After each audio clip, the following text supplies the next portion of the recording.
Hey, when you buy a new phone and you see 8 with 8 expandable RAM, what does it really mean? Is it real memory or is it just for marketing? Why these manufacturers add it? Today I'm diving into that. I'm explaining why they do that. You need to keep it on, you need to put it off. Let's see. Before we dive in, let's look at the what's RAM. Quick basics. RAM is a super fast short memory. You get everything you do, games, everything you're doing right now, that's why they live. For the moment, all the recent apps, that's why they live. But real RAM is expensive, like the physical RAM, as it is. First, to live on how it works. Real RAM, the material itself is too expensive. That's why cheap phones have less RAM. How expandable RAM works. Expandable RAM, let's say I have a 4GB RAM. 4GB RAM supposed to hold like 5 apps open at the same time. So let's say I have these 5 apps open at the same time and the RAM is full, but I need to open like another app. For it to open another app, initially the phone was supposed to close one of those apps to create room for the next. You get. But with expandable RAM, instead of closing those apps, the phone will borrow extra either 2GB, 4GB according to your setting from the storage, and this does temporary RAM at the moment.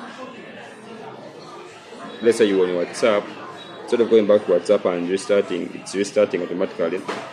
It will still keep its memory. You start from the inbox where you stopped. Let's say you're playing a game, Candy Crush, you start from where you stopped, from the same level where it paused, instead of closing the app and you reopening. You get? That's what expandable RAM does. So it is 8GB RAM and there is 8 expandable, it means can be expanded to, can borrow extra 8.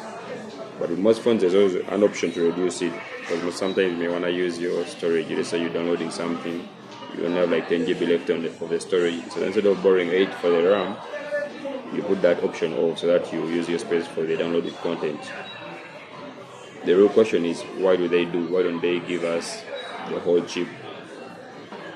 The reason why they do it is you get a strong phone or a powerful phone at a less cost.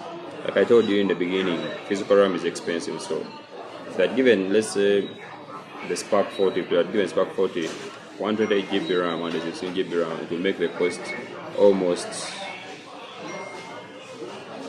they add like a quarter of the price to it. You get, if it is $100, you find the phone will become like $130. So it makes the phones affordable. It's all about the budget. That's why they lower the RAM. They can give you the whole chip at once, but it will make the cost go high up, and these phones won't be affordable, especially for the low-end market. So, do you need it or you don't need it? I think everybody needs that, because the RAM gets full all the time. Someone may be playing a game for some good minutes, all that memory, you get, all that catch. So, keep that thing on. Don't forget to subscribe.